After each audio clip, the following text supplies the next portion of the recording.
You don't need permission to rise. You don't need applause to begin, and you certainly don't need perfect timing to walk toward what you were created for. The moment you decide, truly decide, that you will not be moved by fear, distraction, or outside opinion, that's the moment everything begins to shift. Not outside you, inside. And once the shift begins within, the world has no choice but to follow. Napoleon Hill once said, "You have absolute control only over one thing, your thoughts." Most people never understand how dangerous that truth really is, because if your thoughts are yours to command, then your life is too. No more excuses, no more waiting, no more pretending it's someone else's fault. You become the cause, the origin, the creator. But here's the cost. You can't keep blaming anything. Not the past, not your upbringing, not the economy, not what they said, not what they didn't say. You can't bow to your triggers and crown them kings. You can't pray for strength and refuse the discipline that builds it. You can't want peace and keep feeding your storms. The moment you take control of your mind, you must also take responsibility for everything it creates. This isn't about toxic positivity or pretending you're unaffected. This is about something much more sacred. This is about authority, mental authority, a silent, invisible force that doesn't shout, but moves mountains. Because when the world pushes you to react, to lash out, to prove yourself, the powerful don't flinch. They choose. They pause. They redirect their energy into decisions that build empires. That is the greatest power on earth, the power to think for yourself when chaos tries to think for you. You think strength is muscles. You think greatness is followers. Strength is sitting with your own rage and not becoming it. Greatness is having every reason to quit and choosing not to. Listen closely now. You're not here to impress the world. You're here to command your soul. Napoleon Hill called this the definiteness of purpose, the internal decision that shapes everything else. Without it, even your talents become meaningless. Even your passion becomes distraction, because purpose is the filter that turns noise into direction. It's what separates action from reaction, growth from chaos, intention from impulse. And if you don't have a purpose powerful enough to guide your thoughts, then the world will do it for you. It will feed your mind with fear. It will sell you comfort as identity. It will whisper that your power is pride and your humility is weakness. And if you're not grounded, you'll believe every word. So what do? You train. Yes, you train your mind the way warriors train their reflexes, not just with knowledge, but with discipline, not just with books, but with decisions. Discipline is not punishment, it's liberation. It's the moment you stop being a victim of moods and become a master of moments. It's when you wake up tired and still execute, when you feel unseen and still show up, when your soul is bleeding but your actions are aligned. This is how self-respect is built, not through motivation, not through inspiration, but through invisible choices no one sees. And yet they build everything. Because motivation is loud, but transformation is quiet. It doesn't announce itself with fireworks. It comes in the form of silence. The morning you rise when you didn't want to. The conversation you hold back because you've outgrown proving your worth. The dream you protect even when no one else believes in it. That's what separates the average from the unstoppable. You want to know why some people seem to walk through storms untouched. It's not that they're fearless, it's that they've trained their fear to serve them. It's not that they feel less, it's that they've mastered what to do with what they feel. You want to be that kind of rare? Then stop trying to look strong and start being strong. Strength is not aesthetic. Strength is not the voice that dominates the room. Strength is the soul that needs no explanation. It is the man or woman who can stand in a room full of doubt and still move forward without raising their voice. And here's a truth no one likes to admit. The strongest people you'll ever meet are the ones who chose silence over retaliation, reflection over reaction, purpose over pain. They could have exploded, they could have crumbled, they could have cursed the skies and blamed the world, but they didn't. They chose to build. Hill wrote, "Self-discipline is the bridge between thought and accomplishment." So what's the real question? It's not, do you want success? It's, will you build the bridge? Because it's not enough to dream. Everyone dreams. It's not enough to wish. Everyone wishes.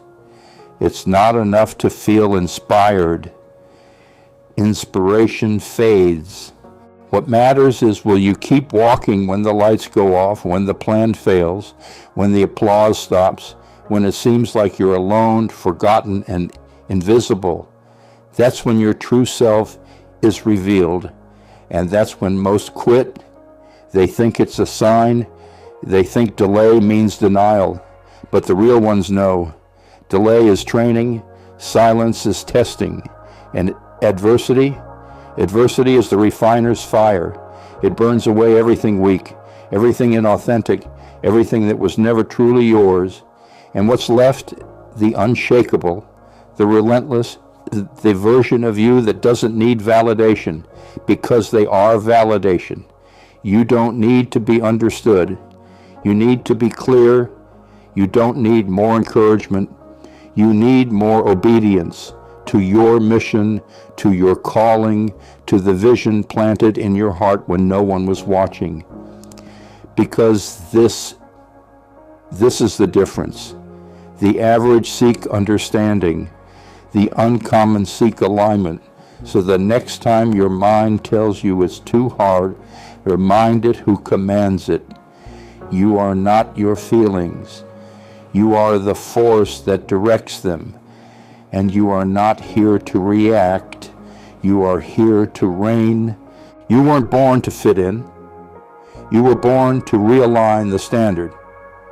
And that means you'll often walk alone. Not because you're weak, but because your strength intimidates the ones who never dared to rise. You'll be called distant, cold, different. But listen carefully. Those are not flaws. They are symptoms of growth. They are signs that you are no longer available for distractions that pretend to be priorities. They are the proof that your life is now governed by purpose, not popularity. Napoleon Hill taught, "The man who does more than he is paid for will soon be paid for more than he does." But most people will never do more. Why? Because they're too busy being seen instead of building. Too busy performing instead of planting. Too addicted to applause to work in silence. But you're not most people. You've chosen the uncommon path, the quiet road, the uncomfortable route that requires more of you than you thought you had. But that path is the one that changes everything. It teaches you to stop announcing your goals and start embodying them. It shows you that resilience isn't built in grand speeches. It's born in moments of doubt when you still choose forward. This isn't about looking successful. This is about becoming unshakable. And here's the secret. The moment you stop needing the world to clap is the moment you start building something the world can't ignore. So stop explaining yourself to people who haven't earned access to your truth. Stop watering dead conversations just to keep people comfortable. Stop shrinking your fire to match a room that's allergic to light. You were not born to be understood. You were born to be undeniable. And that means outgrowing comfort. That means deleting excuses. That means replacing "I don't feel like it" with "this must be done." Because when you move with purpose, your emotions become your servants, not your masters. You don't wait to feel ready. You act like it's already yours. That's not arrogance. That's alignment. That's what Hill meant when he wrote about applied faith.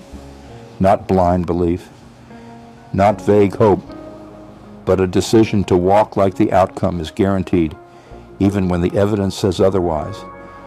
You walk in faith, not because it's easy, but because it's required. You speak with clarity, not because you're sure, but because you're committed. You persist, not because it's painless, but because it's who you are now. There is a moment, a sacred, irreversible moment, when your identity shifts. Not because of something external, but because your inner standard becomes non-negotiable. And when that happens, discipline is no longer a burden. It's a gift. It's the privilege of the awakened. You don't have to fight for motivation anymore. You've replaced it with vision. You don't have to seek permission anymore. You've become your own source. You don't have to prove anything. You are proof. You're living in a way most won't understand.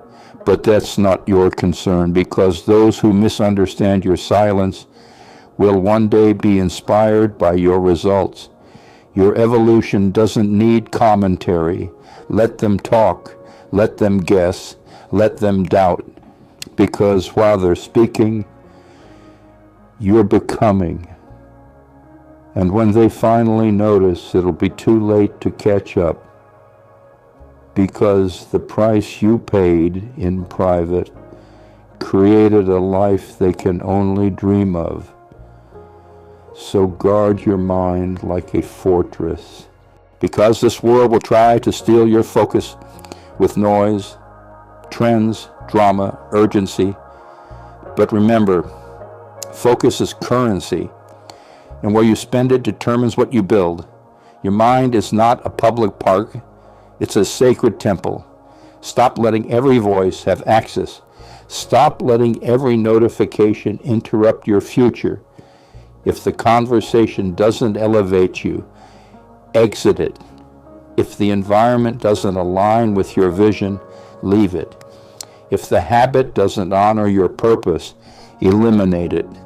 This is what it means to be a leader of your own life. Leadership is not a title. It's not charisma. It's not applause. Leadership is the quiet decision to live in alignment when no one is watching. To live so intentionally that your entire presence becomes a standard, not a suggestion, not an option, a standard. And when you live like that, something wild begins to happen. You become magnetic, not because of how loud you are, but because of how certain you are. Certainty doesn't scream. It doesn't flex. It doesn't beg to be understood. It simply exists, and everything around it adjusts. That is the power of inner mastery. Hill wrote, "The subconscious mind will translate into its physical equivalent by the most direct and practical method available any desire that is held in the mind persistently backed by faith." In other words, what you obsess over, you become. What you rehearse mentally, you build physically. What you affirm internally, you attract externally. And this isn't mysticism, it's mechanics. It's the law of cause and effect applied to your internal world. Your thoughts become blueprints. Your actions pour the concrete.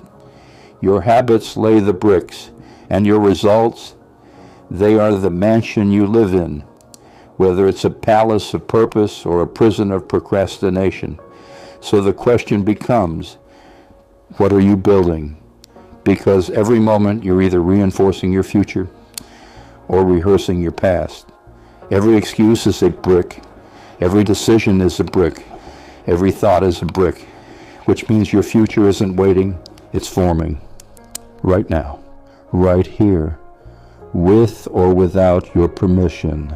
So don't you dare say you're stuck. You're not stuck. You're just undisciplined. You're not lost. You're just distracted. You're not unlucky. You're unaligned. And the moment you remember your authority, the moment you take it back, everything begins to accelerate. You don't need more motivation.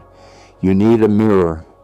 You need to look into your own eyes and remember that the only thing between your current life and the one you were born for is the decision to no longer betray yourself.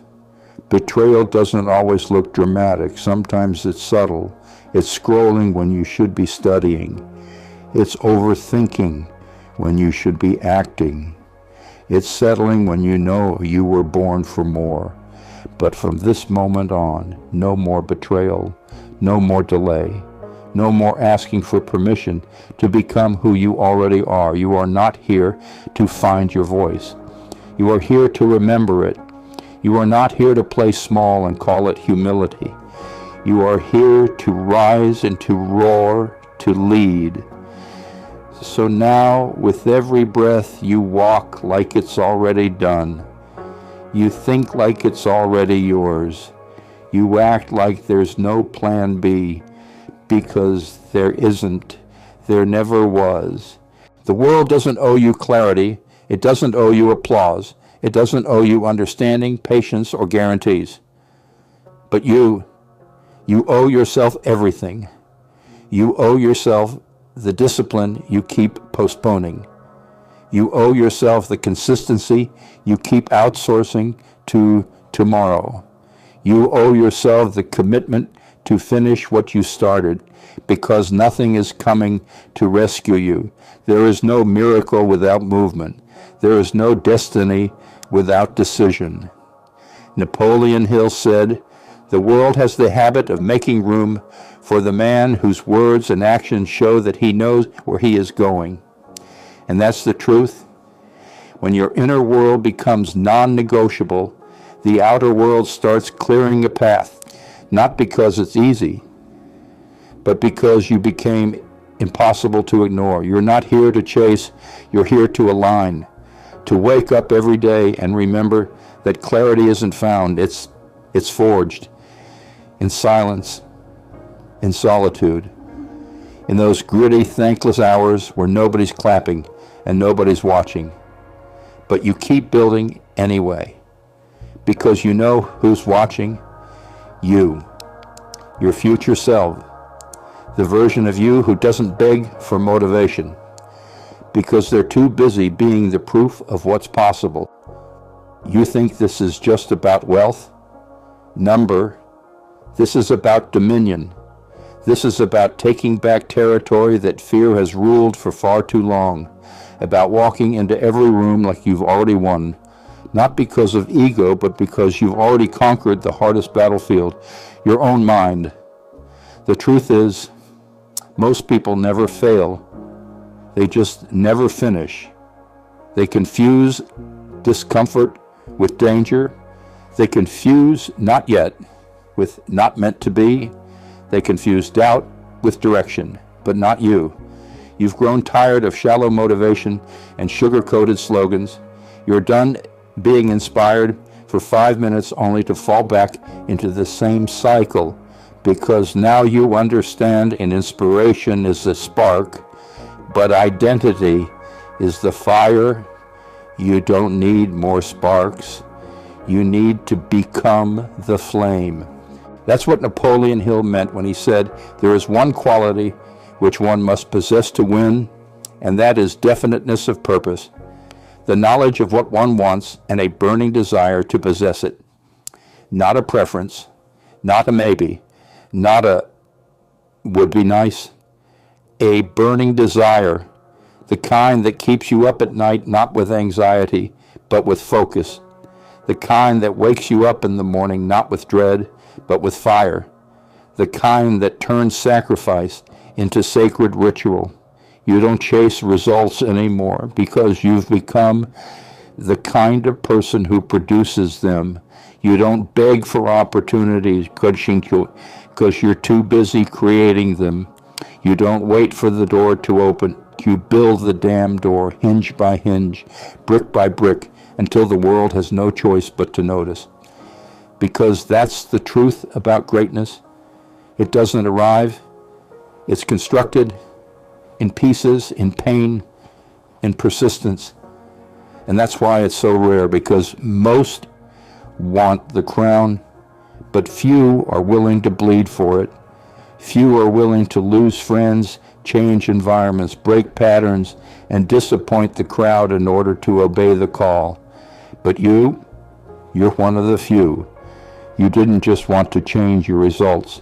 You wanted to become unrecognizable, to burn every old identity that was built from fear, trauma, and false limitation, to rise not as a copy of what's already been done, but as the one bold enough to write a new blueprint. And yeah, it costs everything. It costs your comfort, your excuses, your addictions to praise and pity, but in return, you get everything. You get peace that isn't fragile. You get focus that can't be shaken. You get a life that reflects the truth of who you are, not the illusion you once performed. So let them call you intense. Let them say you're too focused, too ambitious, too different.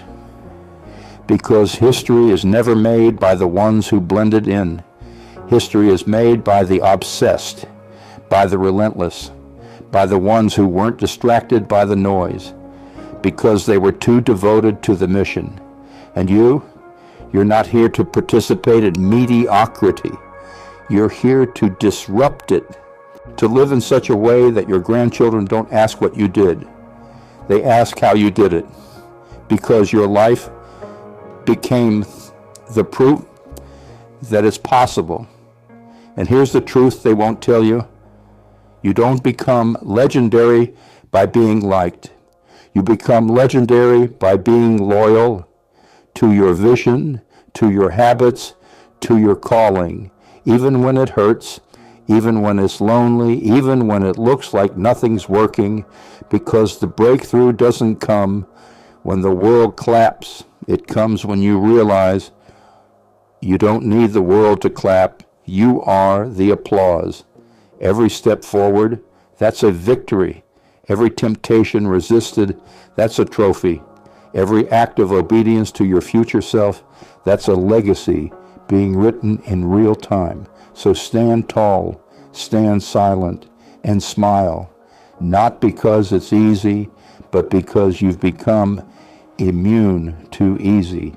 You've trained your nervous system to survive the heat. You've conditioned your soul to carry weight. You've rewritten your identity, and now nothing external has the power to rewrite it again. This is the calm they'll never understand, the power they can't measure, the clarity that keeps you walking when everyone else is wandering. You are no longer influenced. You are now the influence. And when they ask, how did you do it? You'll smile, not with arrogance, but with peace, because you'll know the real answer wasn't a secret. It wasn't luck. It wasn't a shortcut. It was this: I refused to quit. That's what separated you. That's what elevated you. That's what unlocked the doors others said were impossible. And now you don't just inspire, you ignite. You awaken. You remind people of who they were before the world taught them to forget.